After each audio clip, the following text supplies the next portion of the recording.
Welcome to the Ranking Things podcast, the production of Jason Davis VoiceOver.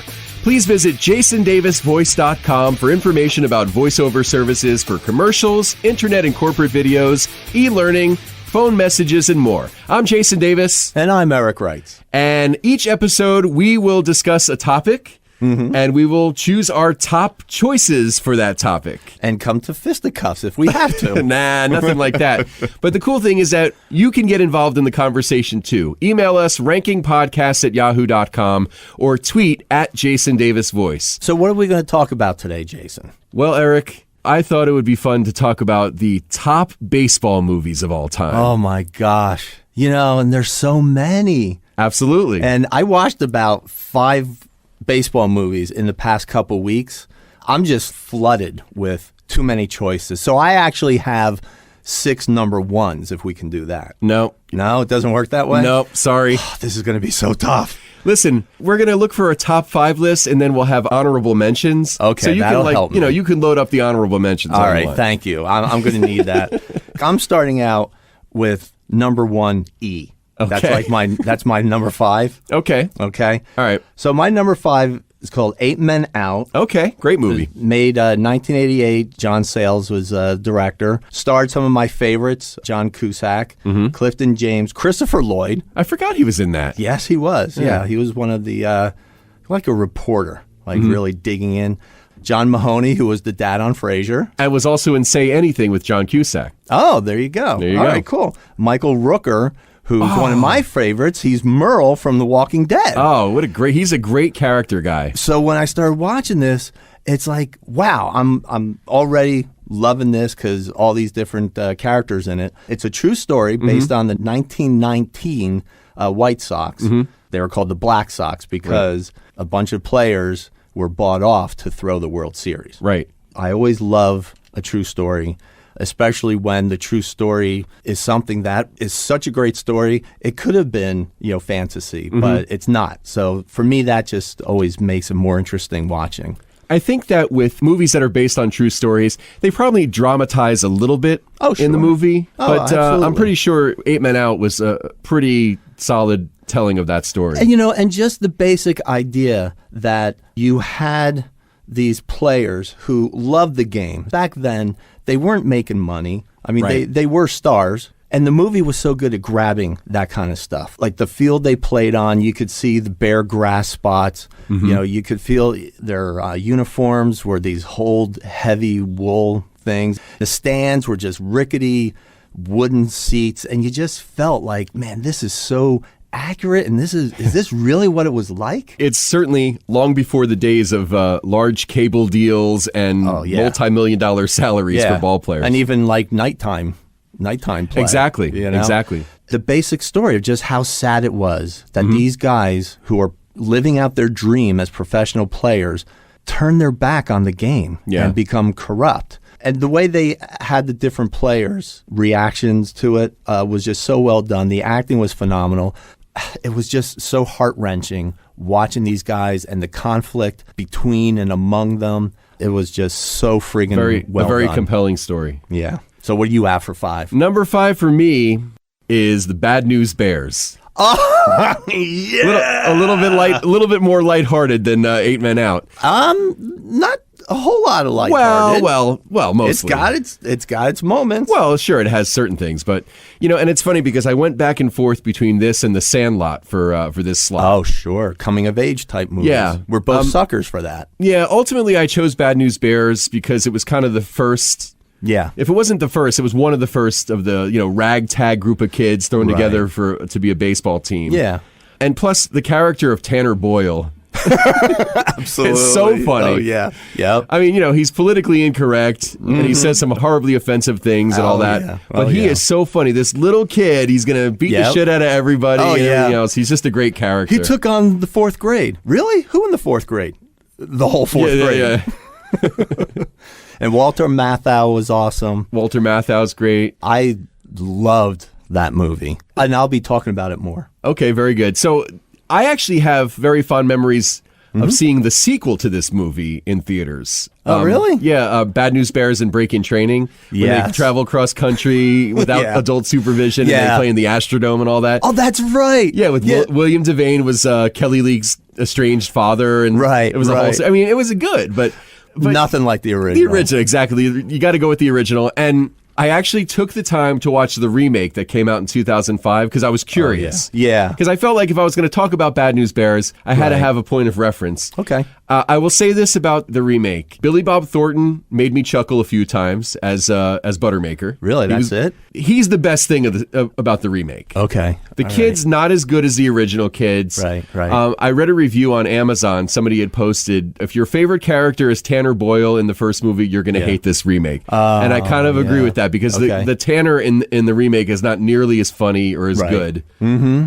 I don't know. It just wasn't as good. Okay. You know, well, I think the first one really hit a home run with all the different things it did. And I'll talk about it more later because I have a lot of personal connections to it. But just the way Walter Matthau was so great at playing this like miserable, kind of dark soul, but with hope. And actually there was some goodness that did come out. It was a lot of very gruff stuff, but I thought some of the things he did, the one scene where one of the boys climbed the tree and took off his clothes because he felt he didn't. Ahmad.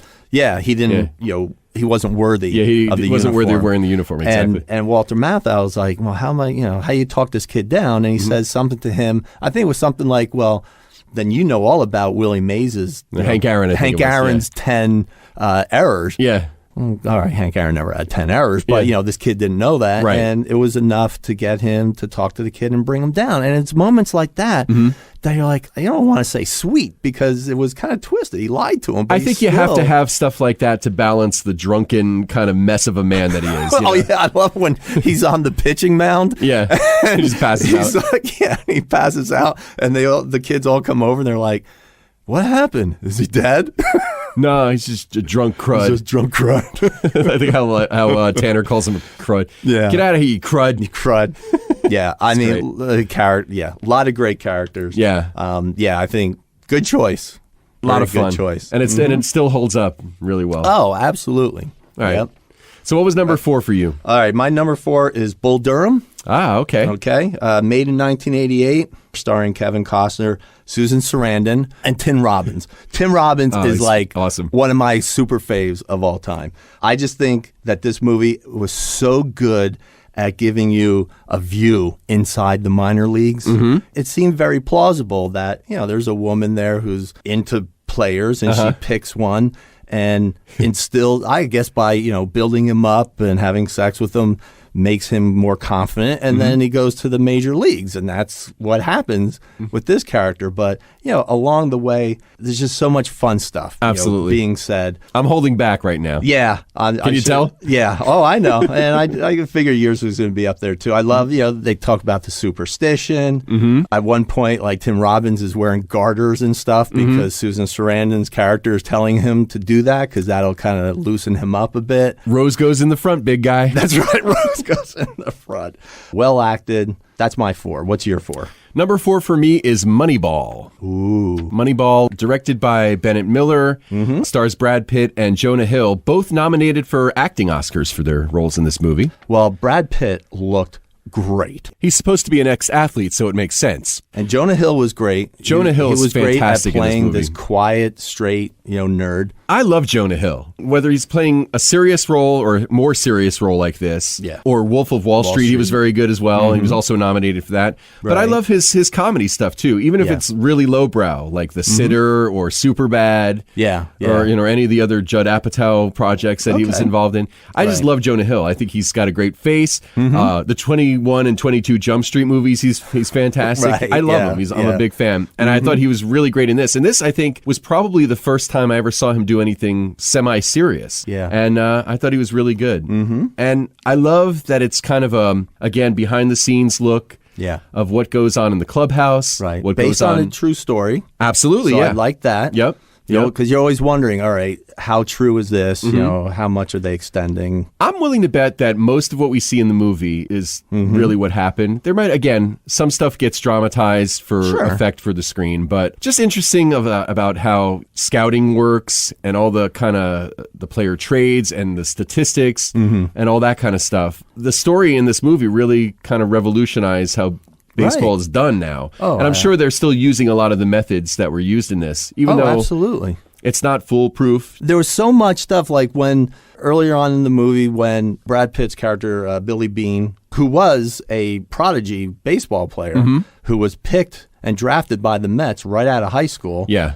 Did not have a very good career. I think that's probably going to happen a lot of times when you get a kid right out of high school, no college experience. Right. You know, you're not mature enough probably to handle of course. the pressure, you know. Right. And just the idea, are you physically able to go from facing high school pitchers to pros? He didn't go directly into the majors. I mean, you know, he obviously came up through the farm league, but even still, it's not just physically, are you going to be ready for that? Are you going to be ready for being away from home and, you know, and traveling with other teammates? There's a lot of and things. older. I mean, a fair amount. That's a big difference between an 18-year-old and like a 24-year-old. Exactly. Huge difference. And if you're a young kid and you're playing with veteran players that have been around the league for a decade or whatever. I mean, that's got to be intimidating. Yeah, you know? Absolutely. There's a lot of psychological stuff that probably goes on. And in the movie, they kind of portray how I think that kind of wore him down eventually. And then that was the end of that for him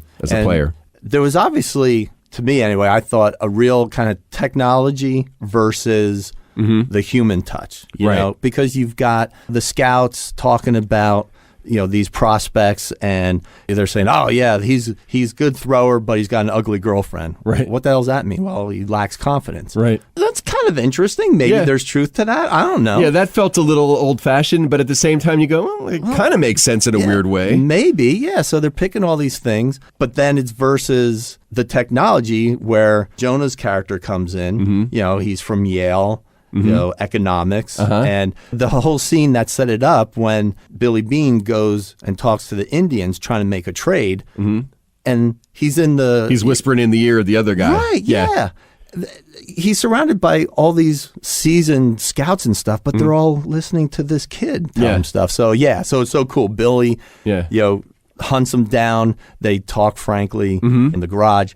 And it's obvious that Jonah Hill's character just has something different going here. Right. And he's like, look, you have no money. It's Goliath and, you know, David with, you know, big money. Right. They're trying to compete with the Yankees, the big bad Yankees, who have a payroll of over $100 million. They have a payroll of $38 million. Yeah. How are you going to compete? And they have to figure out a way to do that. And, you know, you start off the movie by thinking, all right, you're losing three best players. Well, we have to find another Giambi or Jason Giambi, Right. We got to find, and this kid is like, no, you got to find something else. Right. And it's it's that's super really well done. The interesting thing about the movie for me is that how they combine the two methodologies, Jonah Hill's methodology and then the old school methodology, and then they come up with sort of a happy medium somewhere along the way. Yeah, they kind of meld them. What's interesting is that I know that they're still using this kind of thought process. Right. The way they run ball clubs now, because even the Yankees, who were always notorious for being overspenders,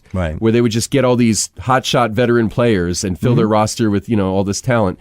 Now, even they have kind of cut back. They probably still have one of the higher payrolls in baseball, but now they're starting to go back to the mentality of let's develop talent in our minor league system. I wouldn't be surprised if they're using this Moneyball method where they, you know, who's going to get on base more. Right. It obviously proved itself out because without any stars, they got the 20-game winning streak. And which was awesome. Yeah. So, that's a good choice. And I also was going to say that I never read the book. I'm sure the book is phenomenal, but the screenplay was written by Aaron Sorkin, who's one of the greatest writers ever, and Steven Zalilian, who wrote Schindler's List. So a couple of really great writers. Yeah. Put the heavy hitters. Yeah, heavy hitters. There you go. Exactly.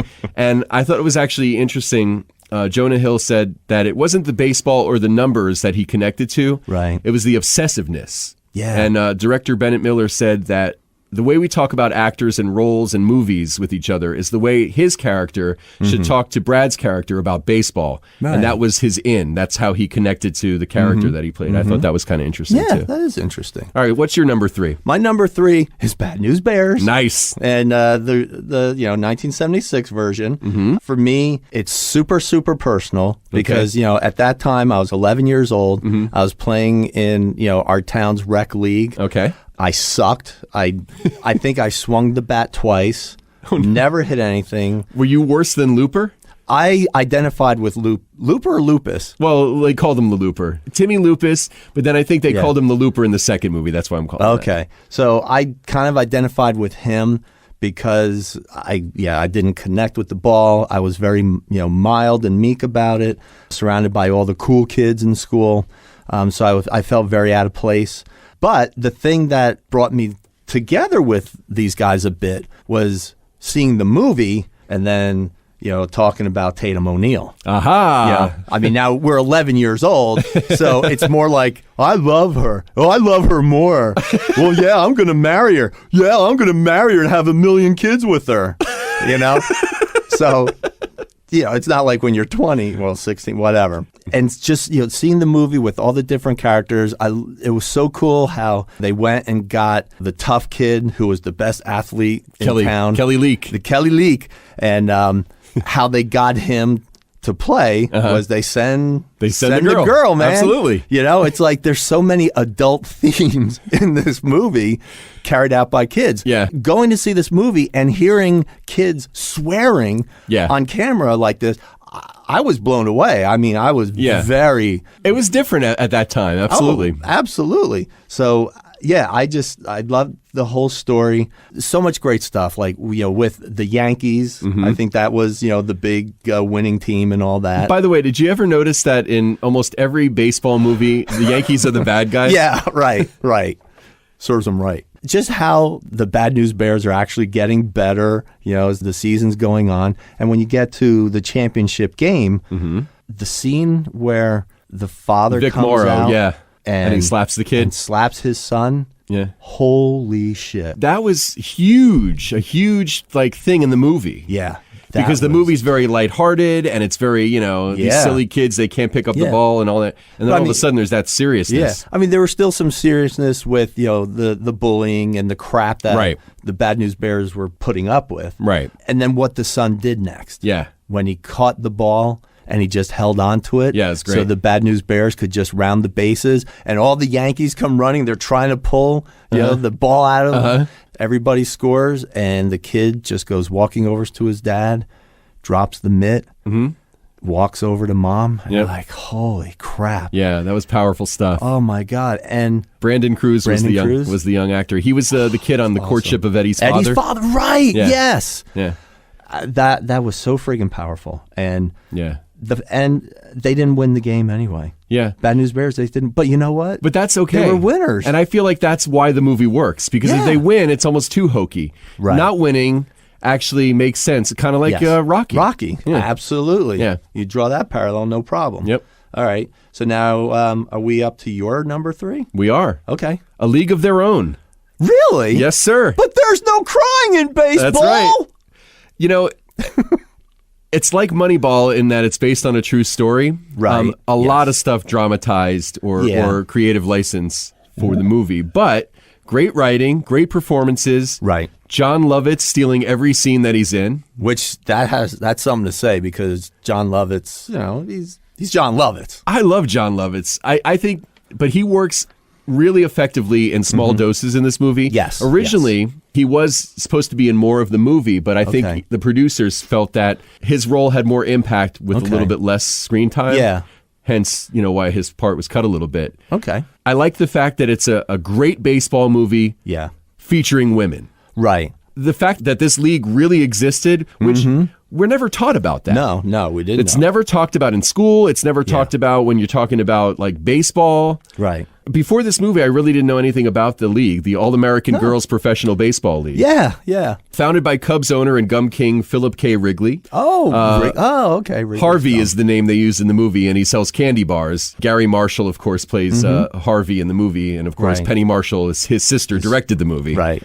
There was actually a TV show version, too. Yeah. It lasted one season. I don't remember it at all. I vaguely remember it. But several of the people from the cast of the movie actually did reprise their roles in the TV show. None of the big stars, but John Lovitz was probably the biggest name from the movie that also showed up in the TV show. But Madonna was in the TV show? No. Really? No. Oh, what a surprise. Madonna wasn't really thrilled about being in the movie either. That's a whole other story. Really? Yeah. I thought she was good in the movie. No, she was good, her, but she was not happy making this movie, apparently, from what we learned when we did the Screen Facts podcast for this. Yeah. See, I do like this movie. It didn't quite make my top 5. I guess I just felt like it should have been centered more on the women. I felt like, like Tom Hanks' character just got a little too much. Like what I said when you brought the film up right away, the first thing that pops into my mind is his line. No crying in baseball. There's no crying in baseball. I wish that there was a different catchphrase, but I just wish it was more about the women. I don't think that Tom Hanks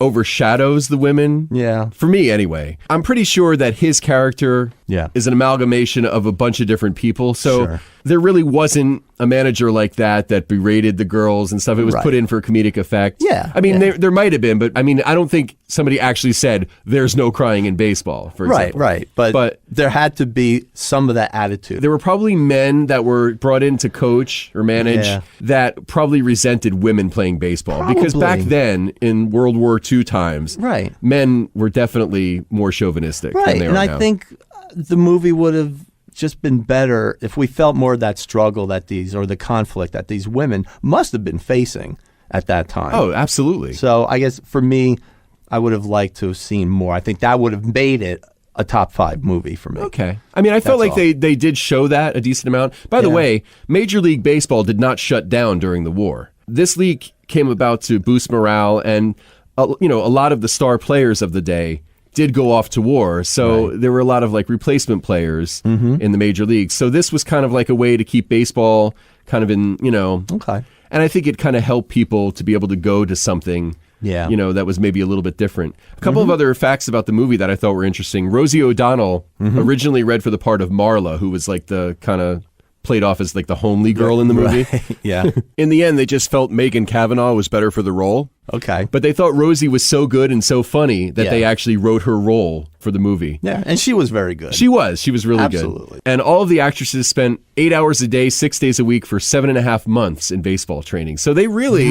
Yeah, they were really put through the paces. Holy cow. To be able to, do a lot of the stuff that you're seeing on screen. Oh, that's great. So pretty cool stuff. That is really wild, wacky stuff. Number 2 for you, sir. My number 2 is Moneyball. Okay, the 2011 movie, which we already talked about. A couple things I wanted to just add, like for example, we were talking about seeing some realness, but maybe was overplayed a little bit, but it gets the point across. I love the scene where Billy Beane wants to trade a player. He wants to acquire some player. Right. So he's making these phone calls, and Jonah Hill's character is sitting next to him with the laptop. Right. Which was awesome because it just shows at the very beginning just how there was no money for the Oakland A's. They just didn't have any money. Right. And when Jonah shows up, he's got his laptop, and they put him in this office, and he sits next to this big old clunky ass computer that he's like, he can't even use this. He's got his laptop. So I thought that was just a neat way to represent the money younger aspect. Yeah, and also the younger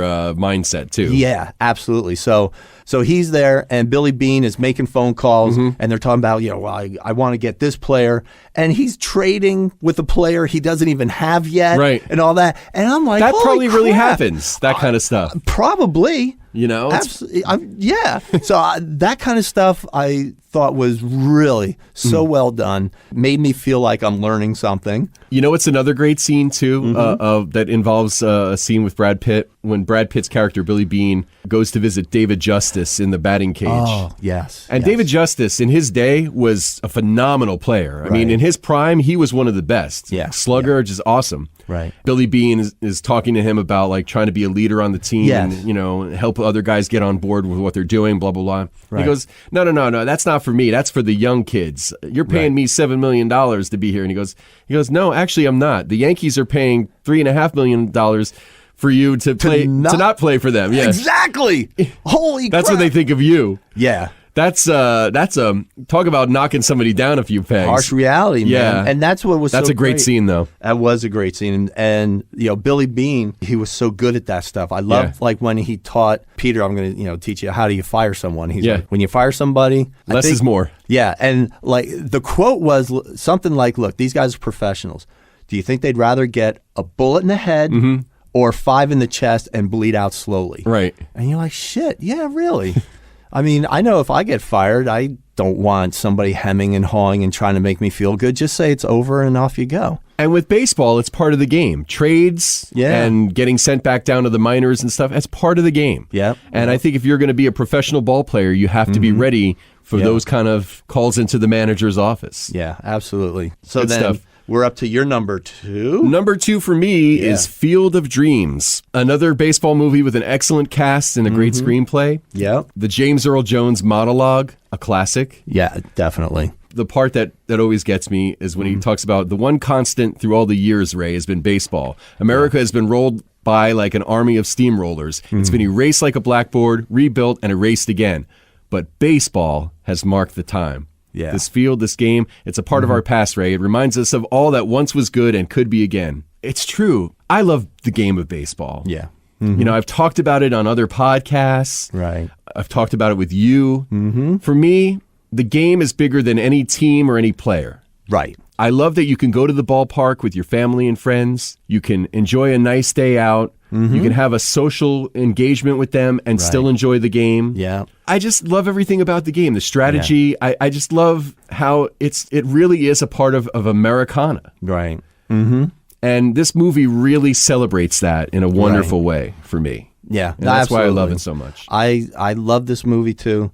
I haven't seen it in a long time, but there's still things that I remember. I really enjoyed the scene where Costner's character went and talked to James Earl Jones's character, how James Earl Jones was like, no, I'm not hearing anything. What are you talking about? Yeah. And Costner's like, all right, well, I guess you didn't need to be here. Yeah. So he's driving away, and when he turns the car around, and it's nighttime, he's got the high beams on, and there's James Earl Jones standing in the road.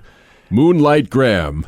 Yeah. You heard it too! You saw it! Yeah. Yes! So that's what's really cool about this movie, too. Like there's all this sort of fantasy stuff going on. Yeah.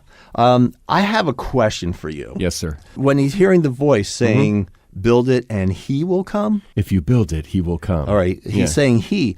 I thought that he was building it for his father to come back. I sat in the movie waiting for his father to show up. And I was kind of disappointed, even though, I mean, Esther was beautiful, and all the other players coming onto the field. I was like, where's his dad? Do you remember how this movie ends or no? No. Oh, man. What? Then your confusion is understandable, sir. Okay. Don't tell me his father shows up at the end. Dude, that's the fucking greatest ending ever. Dude, that movie. I'm such an idiot. Oh, man. I can't believe you forgot that. No, that's the payoff. I remember the doctor shows up. And Moonlight Graham, played by Burt Lancaster, who's phenomenal. Right. And the whole subplot with him where they show him with the kids and, and oh my God, just...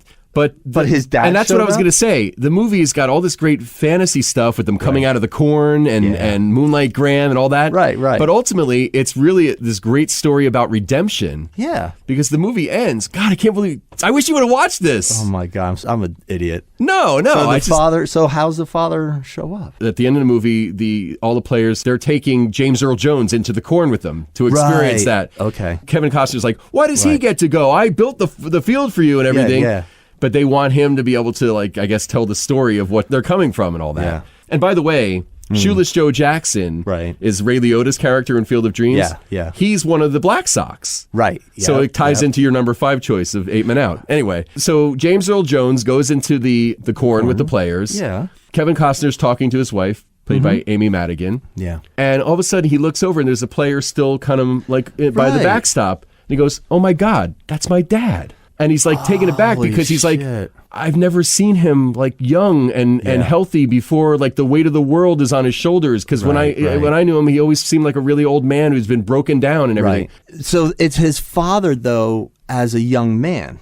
Yeah. So the whole reason that like he stopped playing baseball, Kevin Costner, was because he read Terrence Mann's book, which is James Earl Jones's character. Right. Okay. Whatever it is in the universe that makes him build the field, gives him an opportunity to reconcile with his dad. Okay. And that's the But that's does the his payoff. dad recognize he's playing with his son? Yeah. Yeah. He addresses him as dad. Right. He introduces himself. Hi, I'm Ray. I'm John. Right. He goes, well, nice to meet you, his father. He goes, nice to meet you. And he's getting ready to leave. And then he goes, Dad? Yeah. And then he turns around and he goes, you want to have a catch? Right.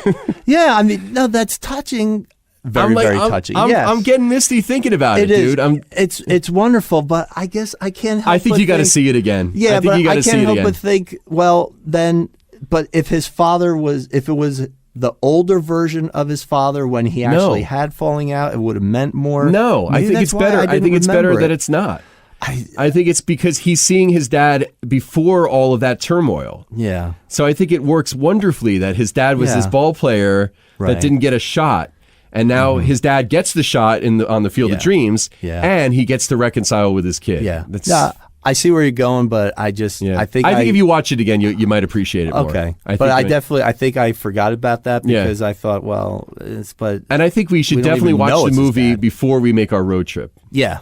No, we'll definitely do that. Yeah, definitely. No, absolutely. Maybe we can even watch it while we're there having a catch and running the bases at Field of Dreams. It's such a great moment in a movie. All right, what's number one for you, sir? Number one for me, I think this is going to raise some eyebrows, is Pride of the Yankees from 1942. It's not going to raise eyebrows. I've never seen the movie, so I can't really comment on it. But it's a renowned baseball film. Yeah. I read so much about it. I was like, well, shit, I better watch it. So we know at least one or two people that are going to be pretty psyched that you've made that number one, I'm sure. Chrissy. Yeah, right.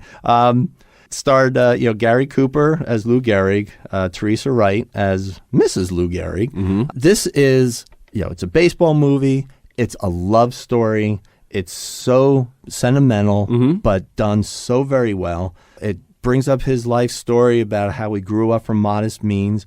There's some real heart to it. There's some funny stuff. One of the early scenes, he's trying to get into play baseball with the neighborhood kids, so he's willing to trade some baseball cards. And the tough kid, the one who runs everything, he's going through them, and he's like, Babe Ruth? Pfft, rookie, and throws it away. So it's very funny how that kind of stuff. And it was made in 1942, which is only a couple years after he died. Right. So, he meant a lot to a lot of people. Yeah, I mean, I'm a Yankees fan my whole life. Lou Gehrig is, arguably in the top 5 all-time great Yankees. Right. His consecutive game streak that was, broken by Cal Ripken, 20 years ago, whatever it's been. He was a slugger that was only overshadowed by Babe Ruth. Yeah, the movie was so sweet. Yeah. With, him and his parents, especially his mom. His mom didn't want him to play baseball. She wanted him to be an engineer, like her brother, I think.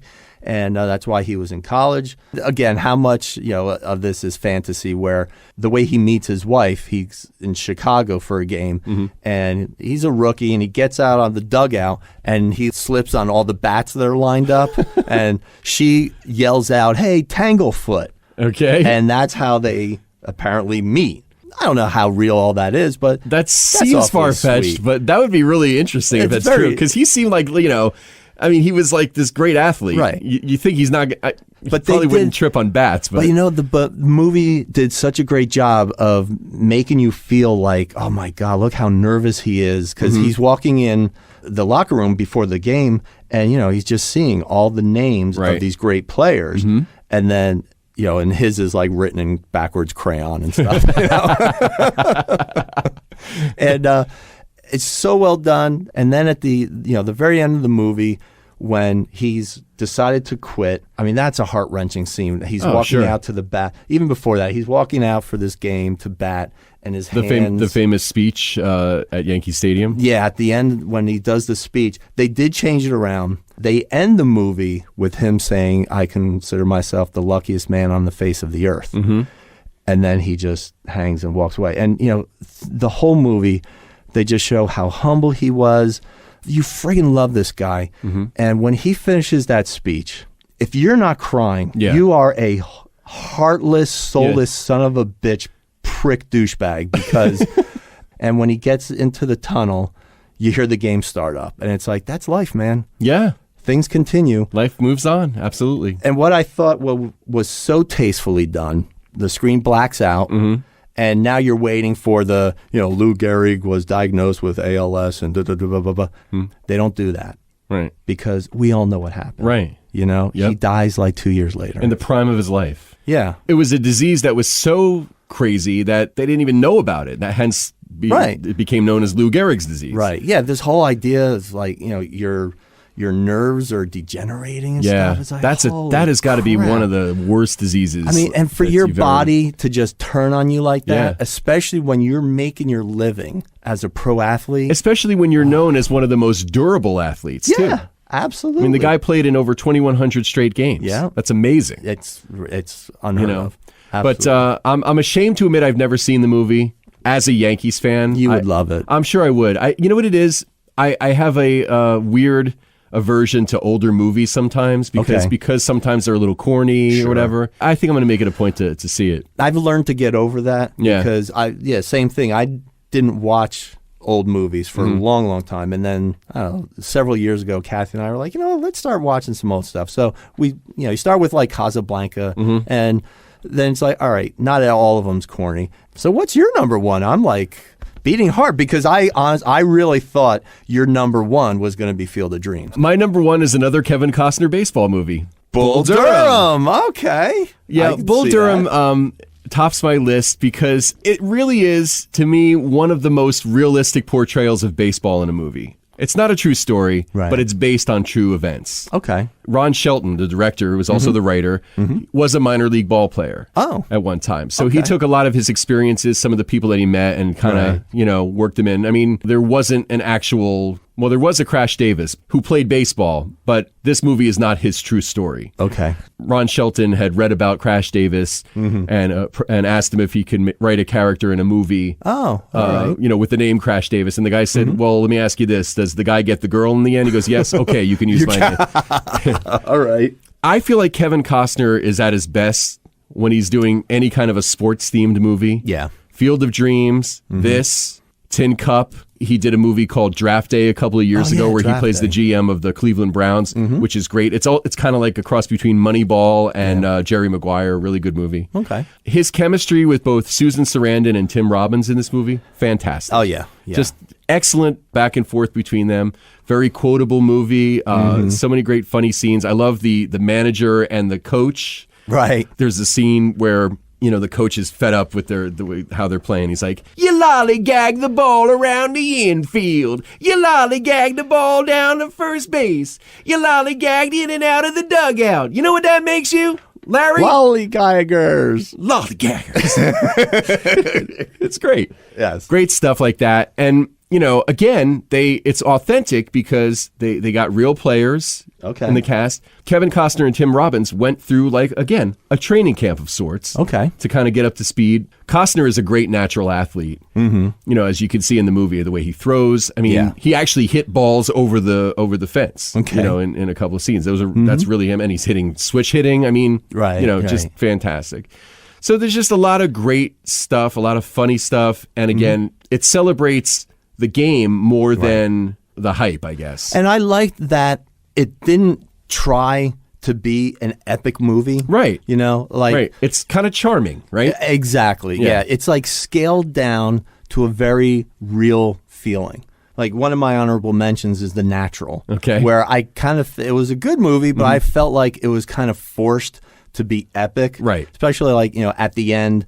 When it literally is. It's long. It's a long movie. Yeah, it's a long movie, and at the end, when he hits a home run, and he hits the lights, and the lights start flashing, and all that. It's just, you could just see the writers blood on his side. Yeah, the writers were just sitting there, all right, how can we make explosions back in 19, whatever. A typical Hollywood ending kind of thing. Yeah. And I just like how, Bull Durham was not trying to be that, and it just felt so real, and it felt Americana. Mm-hmm. So, I totally agree with it being a number one. It's timeless. They purposely don't mention what big league team Nuke ends up playing for. Right. It's a reminder that when you strip away the corporate sponsorships, the overpriced tickets, the concessions, the salaries that are like crazy, and let's face it, the inconvenience of going to a major league ballpark most of the time. Yeah. You're left with this great national pastime that we have, And that's why you and I are drawn, and a lot of people are drawn to minor leagues, and that's what this whole movie represents. Oh, absolutely. I mean, it definitely makes me appreciate the New Jersey Jackals, our local team that's like right in our backyard. And the other thing that I like about the movie, too, is that it's a great sports movie, and all the baseball stuff is phenomenal. It's fun. Yeah. And there's almost, again, sort of an inside the clubhouse look at what goes on. Yeah. It's a great romantic comedy, too. Yes, yeah. I mean, the whole dynamic, the love triangle with Tim Robbins, Kevin Costner, and Susan Sarandon, it's fantastic. Yeah. So we do some honorable mentions. What do you got? Well, I already said Field of Dreams was my number one F. Okay. Okay. You set me straight on something, so I'll have to rewatch it. Well, but your number one was Pride of the Yankees, which I've never seen, so I may watch that and go, wow, I really blew it there. That should be in my top five, so we'll see. All right, well, we'll challenge each other to watch those movies. Okay. I did mention The Natural, which, 1984 is Robert Redford.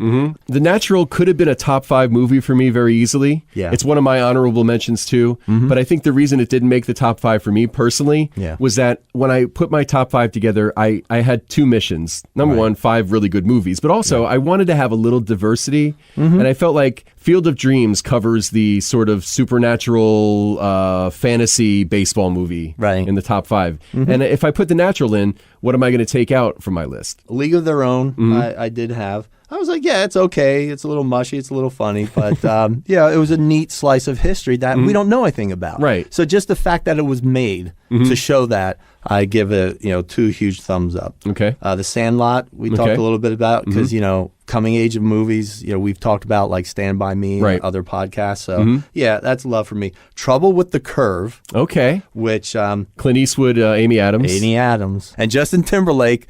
Because of this movie, I decided... I actually do like Justin Timberlake. I'm a big fan of the guy. I think he's a talented dude. I've become a huge fan of his because of this movie and Saturday Night Live. Yeah. I think he's awesome. On my list of honorable mentions, Major League, a great comedy. Yes. Again, could be at a top 5 for me. But again, what am I taking out to put it in? It's certainly in the top 10 for me. It's a fun movie. I also mentioned The Natural, 42. The story of Jackie Robinson. I hadn't seen that. That was on my list. Good stuff. I didn't get to see it yet. 61, which was directed by Billy Crystal. I think we had talked about it before we recorded, and you said, well, it wasn't in the theaters, so does it count? Right. It was an HBO film, but it could have been in the theaters. It's done that well. Yeah. The Babe with John Goodman as Babe Ruth. A movie called For Love of the Game, which is another Kevin Costner baseball movie where he plays a pitcher, and the movie is told through flashbacks. And it basically, he's pitching the game of his life. I don't want to give away anything to ruin it for somebody, but it talks about a relationship he has with Kelly Preston in the movie. Yeah. I remember the first time I saw the movie, not really liking it so much because I thought it was going to be something else maybe, and it was more of a romance sort of movie. Right. But after watching it again, because I had talked about The Sandlot on the Screen Facts podcast with my buddy Brian. Right. And he mentioned that For Love of the Game is one of his favorites. And I'm like, I have to check it out again. So I did. Yeah. And I really liked it. There's some compelling baseball stuff, but it's a good romance movie, too. Yeah. It's pretty good. And then for the family, The Sandlot and 2 other family-themed baseball movies that I really like that are sort of guilty pleasures because they're kind of corny. Little Big League. Okay. Which is where the kid manages the Minnesota Twins, for those of you listening. All right. And then Rookie of the Year is a movie where the kid hurts his arm playing Little League, and then when he heals in a weird way that he now has a 100-mile-per-hour fastball, so he ends up playing for the Cubs. Fun movies, lighthearted. One of those things that if you're flipping through the channels and you come across it, you kind of get sucked in. Okay. So that's my list. All right. I think we did pretty good. I think so. Yeah. Do you agree with our choices? Let us know. Email us rankingpodcast@yahoo.com or tweet at Jason Davis Voice. Remember, the Ranking Things podcast is a production of Jason Davis VoiceOver. Again, please visit jasondavisvoice.com if you need a voice for a commercial, internet and corporate video, e-learning, phone message, and more. It is out of here! And so are we. I'm Jason Davis. I'm Eric Wright. Thanks for listening to the Ranking Things podcast. Talk to you soon.